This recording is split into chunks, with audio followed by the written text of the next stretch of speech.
Last video में हमने बात करी थी अबाउट चेन रूल एंड अगर वो वीडियो नहीं देखा तो प्लेलिस्ट मिल जाएगी, जाके देख सकते हो।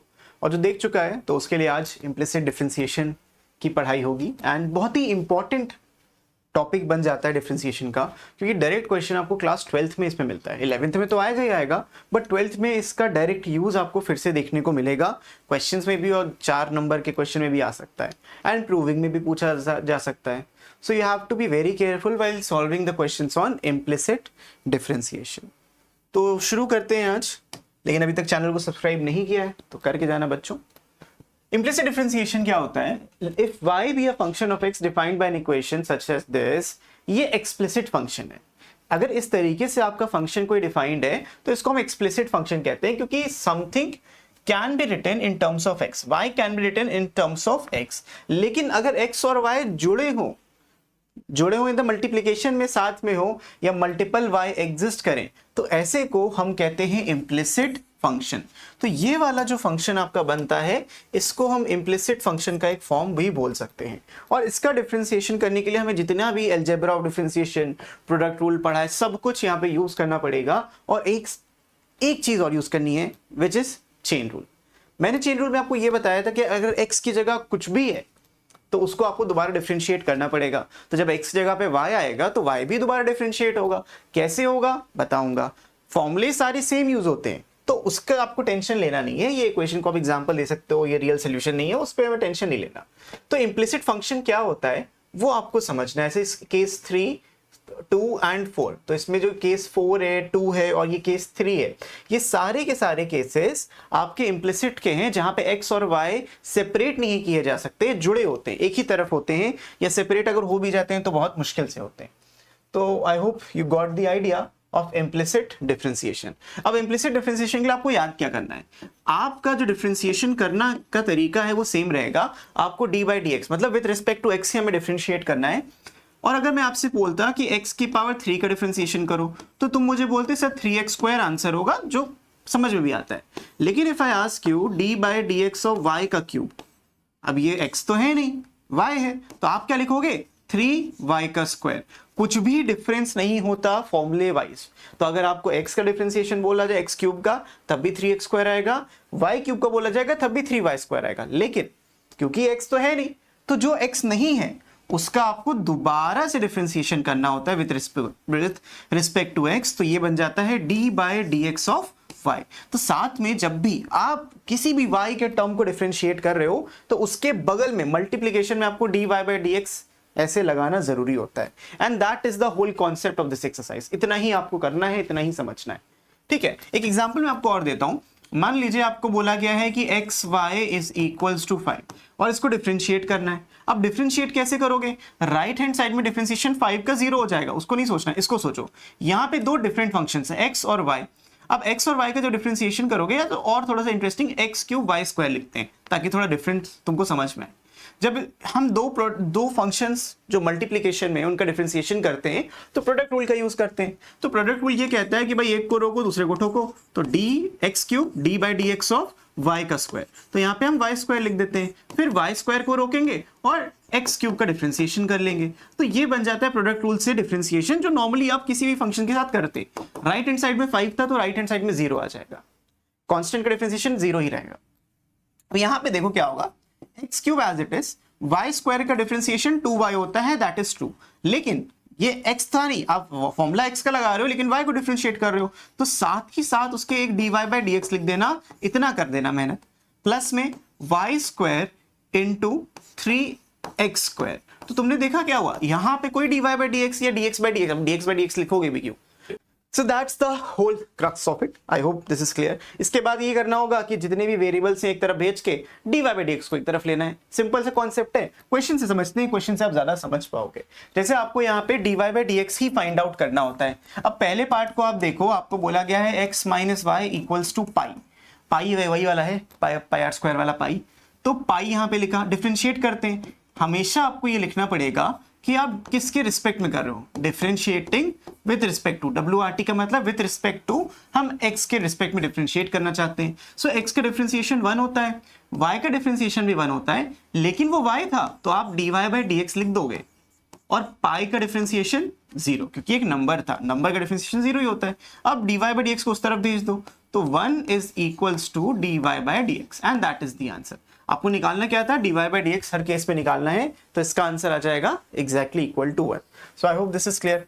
नेक्स्ट पार्ट देखो, x square plus y square equals to 25, x square plus y square equals to 25। अब आपने अगर मल्टीप्लीकेशन वाला ही देख लिया डिफरेंशिएशन, ये क्या चीज है आपके लिए, बहुत आराम से सॉल्व कर लोगे। एक्स स्क्वायर का डिफरेंशिएशन 2x मिल जाएगा, वाई स्क्वायर का डिफरेंशिएशन 2y मिल जाएगा, लेकिन y को डिफरेंशिएट करते समय साथ में अब dy by dx भी लगाओगे और 25 का डिफरेंशिएशन 0 मिल जाएगा। अब करना ये होता है कि dy by dx आपको एक तरफ रखना है, तो 2y dy by dx हमने एक तरफ रखा और उसको राइट में शिफ्ट करोगे, मल्टीप्लाई तो होगा नहीं, उधर जाके सब्ट्रैक्ट हुआ तो माइनस का 2x आ गया। सो dy by dx की जो वैल्यू है वो आ जाती है -2x अपॉन 2y, क्योंकि ये मल्टीप्लीकेशन में था तो डिवाइड होगा जाके, यहां से 2 कैंसिल हो गया और आपका जो final answer dy upon dx आया that is -x/y and that is the final answer. तो आपको हर एक इंप्लिसिट डिफरेंशिएशन वाले क्वेश्चन में dy by dx निकालना है, और कैसे निकालना है वो मैंने आपको अच्छे से यहां समझा दिया। तो ये पहला क्वेश्चन तुम समझ गए और पिछले एग्जांपल समझ गए, चैप्टर मतलब ये एक्सरसाइज तुम्हारे लिए खत्म हो गई, कुछ है नहीं अब इसमें। यहां पे है सेकंड का first part, x y equals to c square. तो x y equals to c square जब हम लिखेंगे, लेफ्ट हैंड साइड में लगेगा product rule, always right this differentiating with respect to x, differentiating with respect to x. इसको differentiate करेंगे, x को as it is रखा, हम डिफरेंशिएट करेंगे वाई का, और y को एज इट इज रखा, फिर डिफरेंशिएशन करेंगे x का, फिर equals to differentiation of c square, वो तो 0 हो जाता है, किसी भी कांस्टेंट का c स्क्वायर, c की पावर 100, c की पावर 1 लाख, कुछ भी हो, डिफरेंशिएशन 0। यहां से मिल जाएगा x dy by dx, क्योंकि y का डिफरेंशिएशन 1 होता है, बस साथ में dy by dx लगता, यहाँ पे y आ जाएगा, दिस इज इक्वल्स टू 0, तो हमें मिल जाएगा x times dy upon dx is equals to -y। So final answer will be, इसको ऊपर करते हैं थोड़ा सा, फाइनल आंसर यहां से मिल जाएगा कि जो dy by dx की वैल्यू आएगी वो आ जाएगी -y upon x and that is the answer. अब आते हैं इसके सेकेंड पार्ट पे। सेकेंड पार्ट में बोला गया है x square upon a square plus y square upon b square is equals to 2020। अगर इसको डिफरेंशिएट करेंगे विथ रिस्पेक्ट टू एक्स, तो क्या मिलेगा, एक्स स्क्वायर का differentiation 2x divided by a square. तुम्हारे मन में अगर ये आ रहा है सर ने क्वोशिएंट रूल यूज नहीं किया, क्यों नहीं किया, करना चाहिए था, बट बच्चों, भोले बच्चों, क्यों करेंगे quotient rule use? Quotient rule तब यूज होता है जब वेरिएबल अपॉन वेरिएबल हो या वेरिएबल के टर्म्स में चीजें हो। जब ये नीचे एक नंबर है तो क्यों आपको क्वोशिएंट रूल लगाना? आप मुझे खुद बताओ कि अगर ऐसे 1/2x स्क्वायर लिखा होता तुम क्वोशिएंट रूल लगाते? नहीं लगाते। तो ए स्क्वायर का एक नंबर ही तो है। सिमिलरली ये जो y स्क्वायर है ये 2y बाय बी स्क्वायर आएगा, और साथ ही साथ dy बाय dx भी आएगा, क्योंकि आप y को डिफरेंशिएट कर रहे हो, और राइट हैंड साइड में तो 0, इसको राइट में शिफ्ट करेंगे तो 2y upon b square into dy upon dx is equals to minus में 2x अपॉन a। अब डिवाइड करेंगे, मतलब क्रॉस मल्टीप्लाई भी तुम बोल सकते हो, क्योंकि मुझे आंसर जो चाहिए था वो dy बाय dx चाहिए था। यहां से बी स्क्वायर ऊपर जाएगा तो आपको मिल जाएगा, देखो 2 से 2 कैंसिल यहीं पे कर दो, बी स्क्वायर जब ऊपर जाएगा तो माइनस बी स्क्वायर एक्स मिल जाएगा divided by a square y, and you are done, this will be your final answer. तो यहां पे आप क्वेश्चन छोड़ सकते हो, dy बाय dx निकालना पड़ेगा, उसका कोई भी और जरिया नहीं है। अब यहां पे आते हैं थर्ड के फर्स्ट पार्ट पे। फर्स्ट पार्ट में हम डायरेक्टली बोलते हैं differentiating with respect to x, ये वाला पहले कर रहे हैं। यहाँ पे आ जाएगा रूट एक्स का 1/2 रूट एक्स, रूट वाई का 1/2 रूट वाई। तो फॉर्मूले सेम लगते हैं, जो एक्स का वही वाई का, लेकिन साथ में क्या लग जाएगा, dy बाय dx, और रूट सी का तो 0 ही हो जाता है। अब इसको राइट में शिफ्ट करते हैं तो 1/2 root y into dy by dx is equals to -1/2 root x. Since everything is in multiplication, 2 से 2 कैंसिल हो जाएगा, सो dy बाय dx की जो फाइनल वैल्यू आएगी वो आएगी minus times root y upon root x. खत्म, यहीं पे क्वेश्चन छोड़ सकते हो। फिर आते हैं अगले क्वेश्चन की तरफ, इसको थोड़ा ध्यान से हम करते हैं। और अगर आपके मन में आ रहा है इसको हम x प्लस वाई का होल क्यूब लिख दें तो गलत हो जाएगा, वो मत करना, क्योंकि उसके लिए 3 यहाँ पे होना चाहिए था, और अगर नहीं आया तो बढ़िया है, ना आए, इट्स गुड थिंग। चाहो तो यहाँ पे पहले फैक्टराइज कर सकते हो, एक्स स्क्वायर कॉमन लिया x प्लस वाई आ जाएगा, वाई स्क्वायर कॉमन लिया x प्लस वाई आ जाएगा, तो x square plus y square into x plus y, उससे भी आंसर आ जाएगा। हम डायरेक्टली डिफरेंशिएट करेंगे सेकेंड पार्ट को। सेकेंड पार्ट में बोला गया है x cube plus x square y plus x y square and plus में y cube, this thing equals to 81। जब डिफरेंशिएट करोगे अपने इरादे एकदम साफ साफ लिख देना, हम x के रिस्पेक्ट में करना चाहते हैं, और x क्यूब का डिफरेंशिएशन 3x स्क्वायर आ जाएगा। यहां पे लगेगा प्रोडक्ट रूल। प्रोडक्ट रूल में x स्क्वायर को रोका, y का डिफरेंशिएशन किया तो dy अपॉन dx आ गया। फिर y को रोका, x स्क्वायर का डिफरेंशिएशन किया तो 2x आ गया। ठीक है, प्लस में यहां पे भी प्रोडक्ट रूल। प्रोडक्ट रूल में x को रोका, y का डिफरेंशिएशन किया तो 2y dy बाई dx आ गया, और यहां पे y स्क्वायर को रोका और x का डिफरेंशिएशन किया तो सिर्फ 1 आ जाएगा। फिर ये भी ब्रैकेट 1। फिर y क्यूब का डिफरेंशिएशन करोगे तो 3y square dy by dx, और 81 का हो जाता है 0। Almost done. अब थोड़ा सिंप्लीफिकेशन कर लेते हैं, तो 3x square plus x square dy upon dx plus में 2xy, प्लस में यहाँ पे भी 2xy है लेकिन साथ साथ एक dy बाई dx है तो उसको हम कॉमन नहीं ले सकते, प्लस में y स्क्वायर प्लस में 3y square into dy by dx equals to 0। अगला पॉइंट ऑफ एक्शन आपका ये होना चाहिए कि जितने भी टर्म्स हैं विदाउट dy बाई dx उसको राइट में शिफ्ट कर दो, और जो dy बाई dx के साथ थे उनको कॉमन ले लो। तो पहले हम कॉमन लेके दिखाते हैं। dy बाई dx का x स्क्वायर था, ये वाला 2xy था, और ये वाला y स्क्वायर और 3y स्क्वायर था, प्लस में 3y स्क्वायर। तो dy बाई dx में जो टर्म्स थे वो हमने इधर लिख लिए। राइट साइड में सब जाएगा तो माइनस हो जाएगा ना, minus 3x square minus 2xy। सो मैं माइनस साइन को ही कॉमन ले लेता हूं, तो इधर मिल जाएगा 3x स्क्वायर प्लस 2xy और प्लस में y स्क्वायर। ये राइट हैंड में गया। राइट हैंड में जाके नेगेटिव होता तो मैंने पहले ही माइनस साइन कॉमन ले लिया। अब ये dy by dx something equals to negative something, तो ये मल्टीप्लाई में ना, तो मल्टीप्लाई को आप नीचे जाके डिवाइड कर सकते हो। तो final answer will be minus का 3x square plus 2xy plus का y square whole thing divided by x square plus 2xy plus 3y square, and you are done. This will be your answer of dy by dx। हर एक question में सिर्फ और सिर्फ dy by dx ही calculate करना था। बढ़ते हम फोर्थ क्वेश्चन की तरफ। अब फोर्थ क्वेश्चन में यहाँ पे फिर से मेहनत करिए। पहले पार्ट को डिफरेंशिएट करोगे तो यहाँ पे लगेगा chain rule, 2 times x square plus y square. ये हमने ओवरऑल समथिंग स्क्वायर का डिफरेंशिएशन किया, इस पे पावर 1 आ जाएगी। उसके बाद चेन रूल में क्या होगा, आपको जो भी ब्रैकेट के अंदर था उसका डिफरेंशिएशन करना है। तो x का 2x, y का 2y, लेकिन साथ साथ क्या, y के dy बाई dx। सिर्फ y के केस में dy बाई dx आया, इसमें लिखने की जरूरत नहीं क्योंकि आप समथिंग की पावर कर रहे थे, वो ऑलरेडी चेन रूल में कवर कर लिया आपने।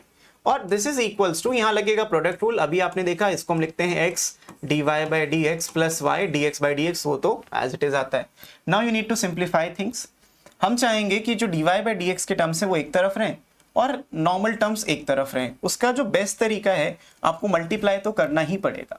अब मल्टीप्लाई जब आप करोगे, सिंप्लीफिकेशन की बात आती है। हमने डिफरेंशिएट किया इसको डायरेक्टली, यहां से यहां पहुंच गया, डिफरेंशिएट हो गया। अब 2x स्क्वायर एक बार आप और लिख लो, 2x square plus 2y square into 2x plus 2y dy by dx equals to x dy by dx और प्लस में y।